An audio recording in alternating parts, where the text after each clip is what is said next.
स्वागत है दोस्तों इस वीडियो में। इस वीडियो में हम नेक्स्ट एग्जाम्पल जो है 11 नंबर का एग्जाम्पल सॉल्व करेंगे। ठीक है, तो एग्जाम्पल तो आपके स्क्रीन के ऊपर आपको दिख रहा है। ठीक है, अब आएगा असली मज़ा।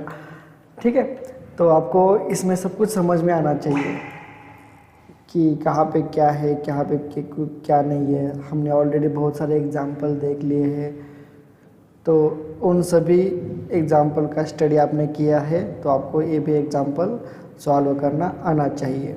तो देखो यहाँ पे हमें आई सेक्शन दिया है। ठीक है, आई सेक्शन दिया है, उसमें टॉप फ्लैंज दी है 200 mm बाय 10 mm की। तो टॉप फ्लैंज है हो चुकी है हमारी 200 mm बाय 10 mm की, और इसको हम एरिया 1 कंसिडर करेंगे। बॉटम फ्लैंज दी है 100 mm बाय 20 mm की। मतलब देखो बॉटम फ्लैंज ये हो चुकी है हमारी 100 mm बाय 20 mm की।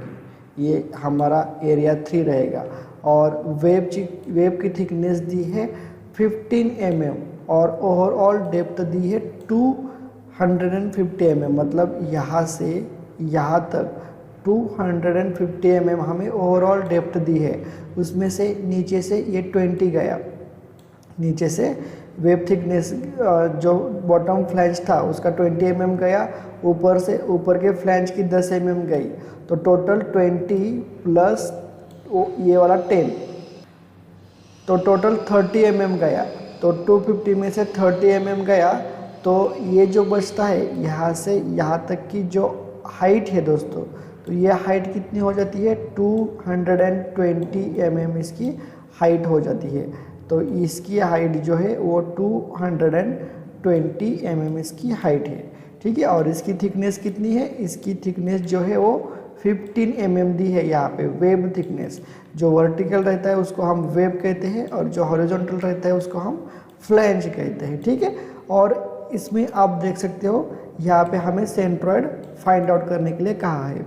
तो इस तरह से अगर हमने यहाँ पे वर्टिकल लाइन ड्रॉ की तो उसकी मिरर इमेज राइट साइड में हो जाएगी। लेफ्ट साइड की मिरर इमेज राइट साइड को हो जाएगी। मतलब यहाँ पे लाइन ऑफ सिमेट्री है। लाइन ऑफ सिमेट्री मीन्स देखो अब हम यहाँ पे वाई एक्सिस यहाँ पे ड्रॉ करेंगे और एक्स एक्सिस नीचे ड्रॉ करेंगे। ये तो हमने ऑलरेडी देखा है। एक्स एक्सिस कहाँ पे ड्रॉ करते हैं, वाई एक्सिस कहाँ पे ड्रॉ करते हैं। वाई एक्सिस जो है वो लेफ्ट साइड को ड्रॉ करते हैं, और एक्स एक्सिस जो भी फिगर दी है हमें उसके बॉटम को हम एक्स एक्सिस ड्रॉ करते हैं। ठीक है, और यहाँ पे लाइन ऑफ सिमेट्री है जो हम डिनोट करेंगे वाई वाई से।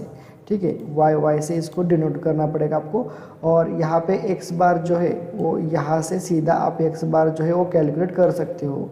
अब बच्चा केवल वाई बार, तो वाई बार का हमें कैलकुलेशन करना पड़ेगा दोस्तों। ठीक है, तो एक्स बार तो हम सिमेट्री लाइन ऑफ सिमेट्री है इसलिए एक्स बार हम सीधा कैलकुलेट कर सकते हैं। 200 divided by 2 is equal to 100 mm। 100 mm। ठीक है, तो ये कैसा आया देखो, टोटल हमारी 200 है, और ये जो भी वर्टिकल लाइन है सीधा सेंटर में से जाएगी, 200 के सेंटर में से जाएगी। ठीक है, तो इसलिए इस 200 को हमने डिवाइडेड बाय 2 किया, तो हमें एक्स बार जो है डिस्टेंस फ्रॉम वाई एक्सिस वो हमें निकल के आ चुका है यहाँ पे 200 mm। बस हमें यहाँ पे वाई बार जो है कैलकुलेट करने का है। वाई बार के लिए अब हमें सभी चीज़ें लगेंगे। उसमें सबसे फर्स्ट हमें एरिया 1 फाइंड आउट करना पड़ेगा, एरिया 2 फाइंड आउट करना पड़ेगा इसका, उसके बाद एरिया 3 फाइंड आउट करना पड़ेगा इसका। ठीक है, तो ये सभी फाइंड आउट करने के बाद तो चलो सबसे फर्स्ट एरिया देख लेते हैं, एरिया फाइंड आउट कर लेते हैं।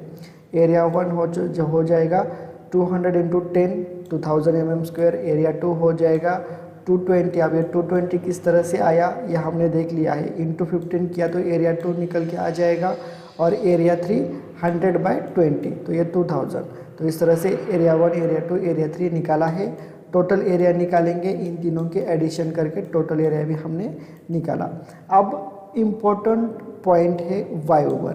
ठीक है, y1 किस तरह से निकालते हैं देखो दोस्तों। सबसे फर्स्ट हमारे फिगर ये है फर्स्ट फिगर। ठीक है, फर्स्ट फिगर है, और इसका CG, इस पर्टिकुलर फिगर का CG यहाँ पे कहीं पे तो रहेगा। ठीक है। और एक्स एक्सिस कहाँ पे है, यहाँ पे बॉटम पे एक्स एक्सिस है, इसलिए जो हमारा y1 रहेगा वो इस एक्स एक्सिस से इसका सी जी यहाँ पे रहेगा कहीं पे, तो ठीक है। तो यहाँ तक का डिस्टेंस जो होता है वो होता है हमारा y1। तो वो कैसे हम कैलकुलेट करेंगे, देखो सबसे फर्स्ट हम 20 ऐड करेंगे प्लस 220 ऐड करेंगे, मतलब हम यहाँ से यहाँ तक आए, उसके बाद यहाँ से यहाँ तक आए, ठीक है। और उसके बाद हमने इस 10 जो 10 है इसके बीच में सी सेंट्रोइड होता है, ठीक है। तो 10 डिवाइडेड बाई 2 करेंगे हम, ठीक है। तो हमारा सी जी निकल के आ जाता है, देखो 20 प्लस 220 प्लस 10 डिवाइडेड बाई 2 करेंगे तो हमारा सी जी निकल के आ जाता है। समझ में आया। उसके बाद y2 किस तरह से निकालेंगे, देखो y2 मीन्स ये हमारी फिगर 2 जो है वो ये वाली फिगर है, ठीक है। ये वाली फिगर हमारी 2 है और इसका सेंट्रॉइड यहाँ पे है, ठीक है। तो यहाँ से ये जो बॉटम का डिस्टेंस है एक्स एक्सिस तक का डिस्टेंस होता है, एक्स एक्सिस से इस पॉइंट तक का जो डिस्टेंस होता है उसे हम y2 कहते हैं।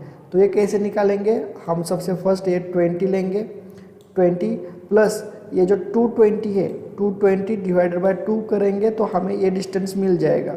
220 डिवाइडेड बाई 2 किया तो ये डिस्टेंस हमें मिल जाएगा। तो सेम उसी तरह से कैलकुलेट किया है, यहाँ पे 20 प्लस 220 डिवाइडेड बाई 2 किया तो हमें y2 की वैल्यू मिल जाएगी। उसके बाद y3 देखो एरिया 3 कौन सा है, 3 नंबर का एरिया ये है हमारा, ठीक है। और इसके डायगोनल जहाँ पे इंटरसेप्ट होते हैं उस वहाँ पे सेंट्रॉइड होता है। तो यहाँ से इस पॉइंट से एक्स एक्सिस तक का डिस्टेंस उसे हम क्या कहते हैं, y3 कहते हैं, ठीक है। और ये किस तरह से निकालते हैं, 20 को अगर हमने 2 से डिवाइड किया तो ये y3 हमें निकल के आ जाता है। तो इस तरह से यहाँ पे y3 की वैल्यू निकाली है। उसके बाद y बार का फॉर्मूला हमें पता है, a1 y1 plus a2 y2 plus a3 y3 divided by a। तो इस इक्वेशन में हमने वैल्यू पुटअप की है, जो हमने a1 y1 y2 y3 की वैल्यू जो भी निकाली थी वो वैल्यू इसमें पुटअप की है, इसको सॉल्व किया है तो आपको y बार निकल के आ जाएगा 125.89 mm, ठीक है। तो इस तरह से आपको आंसर लिखना पड़ेगा, y bar is equal to 125.89 mm from X axis, ठीक है, on the line of symmetry. और आपको उसी के साथ साथ एक्स बार भी लिखना पड़ेगा, X bar is equal to 100 mm, ठीक है। लाइन ऑफ सिमेट्री होगी फिर भी आपको एक्स बार भी लिखना पड़ेगा, एक्स बार वाई बार दोनों की वैल्यू निकली पड़ेगी आपको। एक्स बार की वैल्यू हमने 100 mm निकाली है ऑलरेडी, और उसी के साथ साथ फिगर में आपको शो भी करना पड़ेगा। तो ये हो चुकी है हमारी लाइन ऑफ सिमेट्री। उसी के साथ साथ ये एक्स बार यहाँ पे शो किया है और वाई बार भी आपको शो करना पड़ेगा। तो यहाँ पे देखो y बार शो किया है यहाँ से ये डिस्टेंस तक, ठीक है। या नीचे से कितना डिस्टेंस है 125 मतलब ये जो सेकेंड फिगर है इसके भी नीचे कहीं पे तो हमारा g आ जाएगा, ठीक है। ये मीन्स हमारा सेंट्रॉइड पॉइंट है। इस पॉइंट पे अगर हमने नीचे से इतने डिस्टेंस पर 125 और इस पॉइंट पे अगर हमने नीचे से पेन रखा, पेन के ऊपर ये डायग्राम रखी, क्यों अदरवाइज ये चैनल रख दिया हमने तो वो इक्वली रोटेट होगा, इक्वली मतलब, ठीक है। आपको पता है सेंट्रॉइड का मतलब क्या होता है, इस पॉइंट के अराउंड जो ऑल डायरेक्शन में इसका एरिया जो भी है वो सेम है, ठीक है। तो इस तरह से ये एग्जाम्पल सॉल्व हो चुका है। कोई दिक्कत रहेगी तो आप वीडियो को रिवाइज करके देख लो, सभी टर्म्स मैंने आपको एक्सप्लेन की है, बहुत अच्छी तरह से एक्सप्लेन किया है। एग्जाम्पल नंबर 11 यहाँ पे कंप्लीट हो चुका है। इसके नेक्स्ट वीडियो में हम नेक्स्ट एग्जाम्पल देखेंगे। बहुत सारे एग्जाम्पल मैं आपको सॉल्व करके बताने वाला हूँ किस तरह से कौन से वैल्यू कहाँ से किस प्रकार से आई है। तो आप सभी वीडियो देख लो, आप इसमें मास्टर हो जाओगे। तो मिलते हैं नेक्स्ट वीडियो में। नेक्स्ट वीडियो में एक और एग्जाम्पल हम सॉल्व करेंगे।